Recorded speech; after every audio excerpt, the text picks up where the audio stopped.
Okey, tips yang saya nak kongsikan hari ni adalah macam mana tak nak rugi dalam simpanan emas. Okey, jadi video ni khas untuk tuan-puan nak tahu tips pertama. Bila tuan-puan nak simpan emas adalah apa? Boleh save video saya dulu sebagai rujukan pada masa akan datang. Tuan-puan, sebelum tuan-puan nak simpan emas, tuan-puan kena faham. Tuan-puan kena ada simpanan tunai juga. Okey, simpanan tunai ni selalu orang simpan dalam tabung haji ataupun ASB sebagai dana kecemasan. Berapa banyak? Ia bergantung pada pendapatan masing-masing lah. Sekitar 3 ke 6 bulan gaji. Kenapa simpan dalam bentuk tunai, Dr. Fatin? Sebab kita masih lagi perlukan duit untuk kegunaan harian kita. Contohnya tuan-puan, kalau tuan-puan berlaku tayar bocor, kereta rosak, anak masuk hospital, tuan-puan masih perlukan duit untuk membayarinya.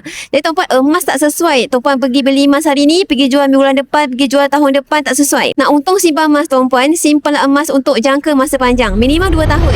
Tuan-puan dapat nikmati keuntungannya. Kenapa? Sebab harga emas tuan-puan untuk jangka masa pendek ada turun dan juga naik.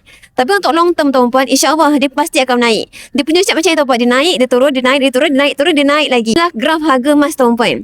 Sebab tu tuan-puan, sebelum tuan-puan nak simpan emas, pastikan tuan-puan ada simpanan dana kecemasan dalam bentuk tunai 3 ke 6 bulan pendapatan. Contoh kalau gaji tuan-puan RM3,000, darab dengan 3 sekitar RM9,000 hingga RM18,000. Tapi maknanya tuan-puan, mengikut Bank Negara Malaysia, data telah menunjukkan 75% rakyat Malaysia ada masalah simpan duit walaupun RM1,000. Dia bekerja, makan gaji, gaji tapi tak ada simpanan. Di manakah simpanan dia pergi?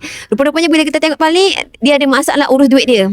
Pandai cari duit tapi tak pandai urus duit. Sebab apa? Dapat gaji je habis bayar hutang, komitmen, belanja. Dia kata kat diri dia nanti ada lebih baru kita simpan. Tapi mana tuan-puan tak ada simpanan sampai bila-bila. Sebab itulah tuan-puan, kalau tuan-puan ada masalah macam tu, berkerjalah bertahun-tahun tapi simpanan RM1,000 pun tak ada, maka kena tukar strategi tuan-puan dengan belajar menyimpan emas. Dekat mana tuan-puan? Dekat simpanan emas di akaun Mah Public Gold, akaun Mah GAP Gold Accumulation Program.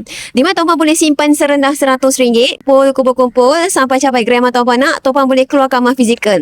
Kalau tuan-puan bergaji RM3,000, item 1 dinar dan juga 5 gram ni sangat sesuai dijadikan sebagai dana kecemasan. Target pertama tuan-puan simpanlah sekitar 3 keping 1 dinar dan juga 5 gram ni. Kalau apa-apa emergency berlaku, tuan-puan boleh pergi jual ataupun pajak je emas ni untuk dapat hasil tunai tuan-puan. Maka kalau tuan-puan belum lagi pernah ada akaun Mah Public Gold, nak belajar simpan emas di Public Gold dengan cara paling mudah, murah dan patuh syariah, rujuk pin video saya ataupun isi borang kat bawah ni untuk saya bantu tuan-puan simpan emas sampai kaya.